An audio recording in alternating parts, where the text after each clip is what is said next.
parents, for example, who try to influence and manipulate, but there are others as well. Now I want to illustrate this concept of sexually antagonistic triadic coevolution with the notion of female infidelity.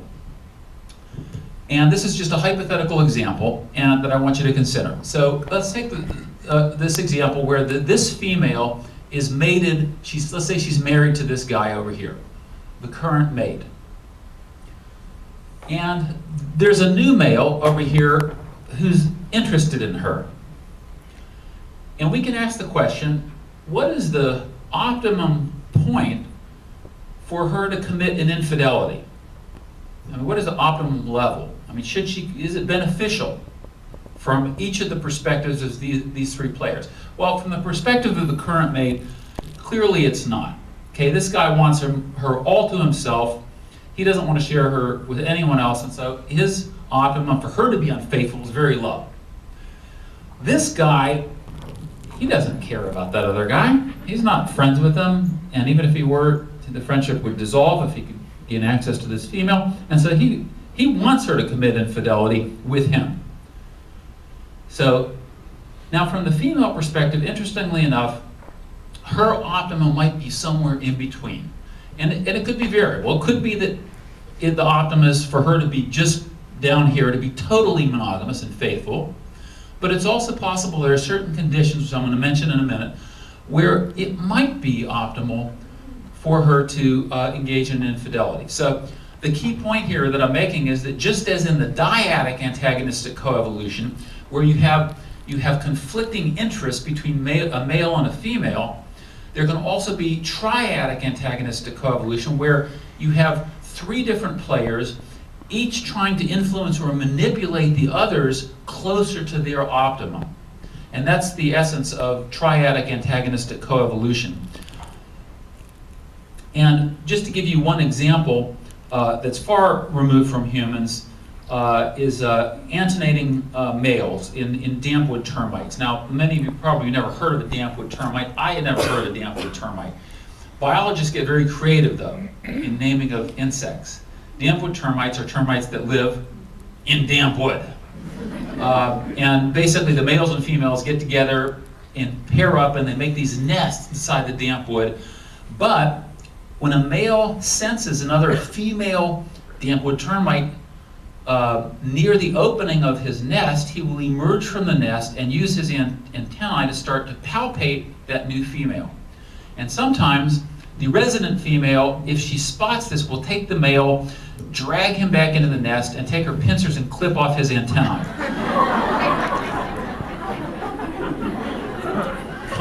Triadic conflicts of interest.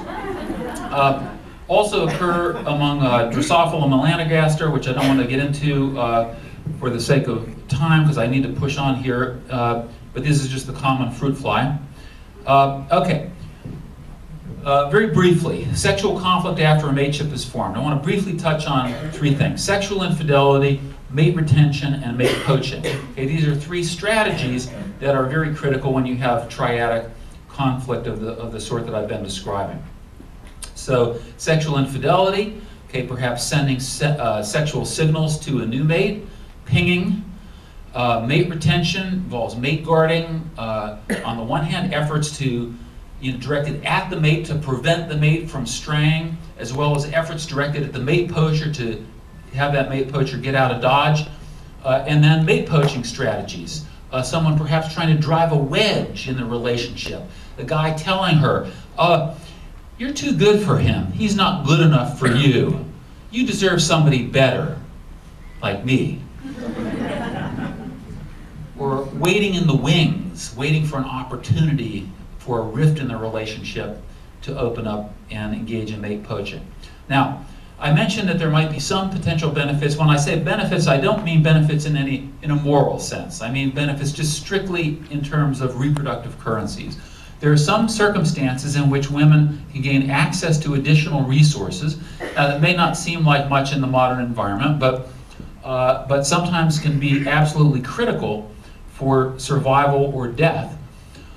Under certain circumstances, females can gain access to superior genes, that is, I don't mean blue genes, I mean genetic material, DNA, that is of superior quality to the DNA her current mate could supply.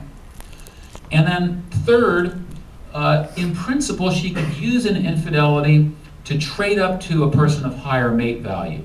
And in fact, we have some evidence that women use infidelities of this sort. That is as a kind of, in some cases, a means of causing a breakup in the relationship, or as a means of segueing out of an unhappy relationship into a better one, or as a means of testing the waters to see whether there might be better mates out there for her. Now, in terms of sexual infidelity tactics, we know very little.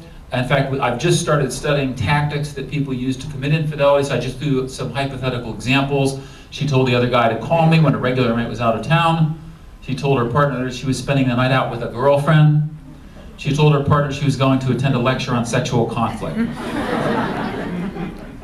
I don't know if there anyone in this room who is using that tactic, but we'll find out empirically at some point. Okay, now, if it is the case that it is sometimes beneficial for women to commit infidelity, and we know that women do commit infidelity some of the time. The figures, it's very difficult, of course, to get accurate estimates, but it's in the United States, it's probably about a third, 35, 40%, somewhere in that range of married women who at some point in the course of their marriage have sex with a man who is not their husband. We would expect adaptations, defenses to prevent this form of behavior from occurring, hence jealousy. Now, what we found is we've done a number of studies on jealousy. This is just a cartoon that's sort of halfway amusing. Kathleen, I have a confession to make. I have been cold and indifferent with another woman.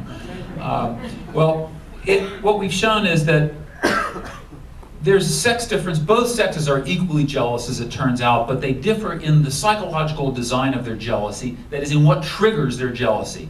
Men, far more likely than women to get really upset and become unhinged when they see a sexual infidelity or suspect a sexual infidelity, because it is the sex act, is that sexual infidelity that compromises his paternity certainty.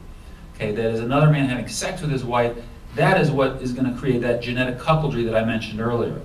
From a woman's perspective, it doesn't compromise her maternity certainty if her husband has sex with someone else. She's still 100% the mother of her child. However, it can be extraordinarily damaging to her because she risks the diversion of a man's attentions, resources, and commitment, all of which can get channeled or threaten to get channeled to a rival woman and her children rather than the primary woman and her child. And so one of the cardinal cues to that long-term diversion of resources is the man becoming emotionally involved with another woman.